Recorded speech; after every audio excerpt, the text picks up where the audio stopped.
But let's not be selfish, and because we're not going to change the world, let's not talk about how we should change it. I don't know how to change it, but I know if I keep talking about how dirty it is out here, somebody going to clean it up.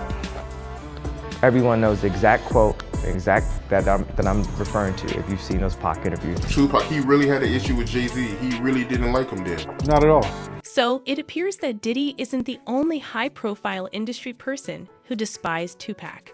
Recent allegations claim that Jay-Z despised Tupac and considered him a threat to his own success. However, Jay's erstwhile pal, Kanye West, has always praised Tupac and identified him as one of his greatest influences. Not just in terms of music, but also in the way Tupac was not afraid to speak his mind and challenge the industry. Unlike Jay-Z, Tupac and Kanye were forthright about the dark side of the music industry and spoke out against corporate control of black artists. Some fans have believed that this is why industry executives wanted to suppress Tupac.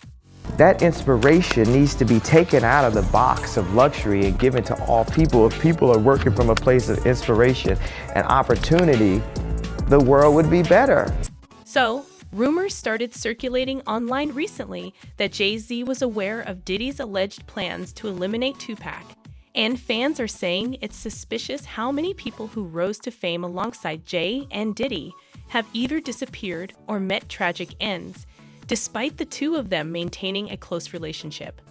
The latest issue involving Diddy's longtime collaborator, Keefe D, for his involvement in Tupac's murder has rekindled the topic of Jay-Z and Tupac's animosity, with many claiming that Pac's premature death benefited Jay.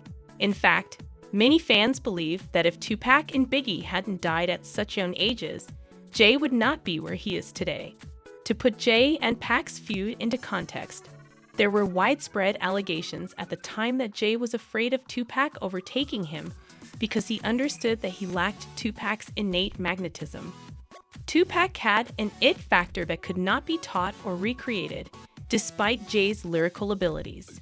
But there's another significant distinction that distinguishes Tupac from Jay, and it's the same distinction that Kanye West possesses. Tupac and Kanye were both unafraid to speak their minds and go against the grain, and both openly challenged the music industry. They have authority over Shaq, Charles Barkley, LeBron James, Jay-Z, and Beyonce, but they do not have control over me. But now the record companies are suffocating the brother, attempting to transform rap music into nothing more than propaganda. They tell you what to say. They tell you what to say. Everything we've got now, everything we've said previously, was cool because they didn't think nobody was listening. But now that they know they're being listened to, they're blocking everything. You can't speak what you want, do what you want, or wear what you want. It's as if, you know what I mean, they're censoring us. Jay-Z, on the other hand, has never spoken out against the established quo, and, like Diddy, has always prioritized his financial interests above all else. Now, Jay and Pac's public spat began when Jay worked with Pac's rival, Biggie, to attack West Coast rappers. Jay-Z and Biggie, both from Bed-Stuy, New York, became friends in the early 1990s, and their cooperation on Jay's song, Brooklyn's Finest, is said to have sparked the feud with Tupac. Irv Gotti, who contributed to Jay's debut album, Reasonable Doubt, subsequently said that he had warned Jay about adding Biggie on the tune because the East Coast versus West Coast hatred was already heightened.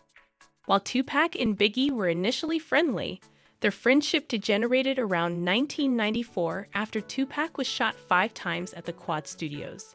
Tupac felt Biggie and Diddy were aware of the impending attack, but Biggie denied this. Following the Quad Studios incident, Tupac and Biggie's feud erupted, with both openly hurling verbal jabs. Biggie's track, Who Shot Ya?, was released not long before Jay-Z's Brooklyn's Finest. Tupac regarded Who Shot Ya? As a direct dig aimed at him, escalating the tension between East and West Coast artists. This is why Irv Gotti was skeptical of Jay's decision to release his tune with Biggie. Despite this, Jay went ahead and released Brooklyn's Finest. Biggie publicly called out Tupac on the tune, referring to him as his son and alluding to suspicions about Tupac's relationship with Biggie's wife, Faith Evans. Following this debate, Tupac began openly criticizing Jay-Z in songs like Bomb First, My Second Reply, and Friends. During this time, everyone expected Jay to retaliate with a diss track intended at Tupac, but Jay never had the chance to respond because Tupac was fatally slain in Las Vegas just weeks later.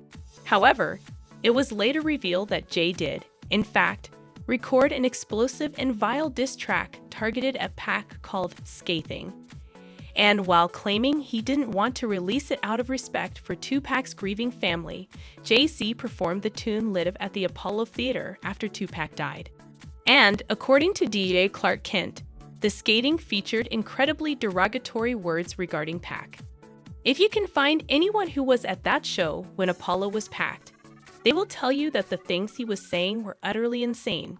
But why did Jay-Z feel obligated to perform this diss music after Tupac died? According to one popular idea, Jay may have been relieved after Tupac's death because he was afraid of Pac and believed he could never beat him in the rap game. In fact, Diddy's former bodyguard Gene Deal claims that Jay was so afraid of Tupac that he even refused to leave his Las Vegas hotel room for a concert because Pac and his entourage were in town. But Pac was in Vegas, and he and his buddies were aware, and they weren't going to let Jay-Z leave the hotel. They discovered Jay's whereabouts, and Jay wasn't planning on leaving the motel. He was going to miss the performance or something. Many fans have also accused Jay of being a snake for not having the fortitude to engage in a rap war with Pac when Pac was still alive. Many rappers who were active at the time and watched the competition alleged that Jay-Z was envious of Tupac's charisma and style. And Jay evidently realized that no matter how talented a lyricist he was, he could never match Tupac's charisma. Nas noted in one interview that Jay sounded resentful of Tupac and Biggie's popularity, and he recalled one conversation in which Jay claimed he was a better rapper than Pac, Biggie, and DMX. Nas stated that he attended a party hosted by Steve Stout in 2000, and Jay appeared to be still focused on his rivalry, telling Nas that musicians like DMX and Tupac only appealed to individuals, quote, starving on the street.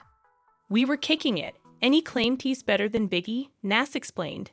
I gazed at him as if he were insane. Then he went completely insane. Tupac and DMX, he claimed, were not lyricists. I informed him that I disagreed with him and thought Tupac was the greatest rapper of all time. Another reason fans have accused Jay of being deceptive is that he terminated his long-standing friendship with Kanye the moment Kanye began speaking out about how the music industry truly works. However, despite claims linking Diddy to some horrific things, Jay has maintained a tight friendship with him. Many fans have also pointed out that Jay-Z and Diddy have exploited their wealth and status to shield themselves from criticism. LAPD investigator Greg Kading, who investigated Biggie's murder, went on Reddit a few years ago to answer fans' queries. And when asked, "How has Puff been?" All this time, Daddy got away with it.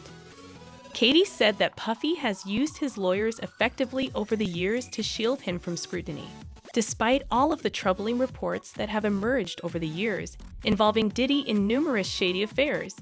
Jay-Z has maintained a tight relationship with him to this day. However, Jay cut Kanye off for far less. Consider this. Regardless of how you feel about Kanye's ideas, he has never been accused of murdering anyone or grooming young women or men. On the other hand, Diddy has never been charged with anything. But the sheer number of people who have made these charges against him begs some questions. Despite this, Jay preferred to remain close to Diddy. Fans are now saying it makes sense why Jay and Diddy stick together, given Jay's long history of troubling allegations, ranging from his friendship with R. Kelly to rumors about his alleged involvement in the death of Malia, who was, interestingly, a competition to Beyonce, much like Tupac was to Jay. Tupac stated Jay-Z was a snake decades ago, and the voice of Pac says volumes, according to one admirer. Another admirer said, "Damn, I hate to see it. But Kanye is literally the modern-day Tupac of the industry, which is why he's on 7 different meds because he releases too much. I don't want to play in Hollywood because it's nothing but the devil." But first, let us hear your thoughts. Did Tupac really threaten Jay-Z? And do you believe Pac was targeted by industry executives because he spoke out against them? Comment below and then watch this next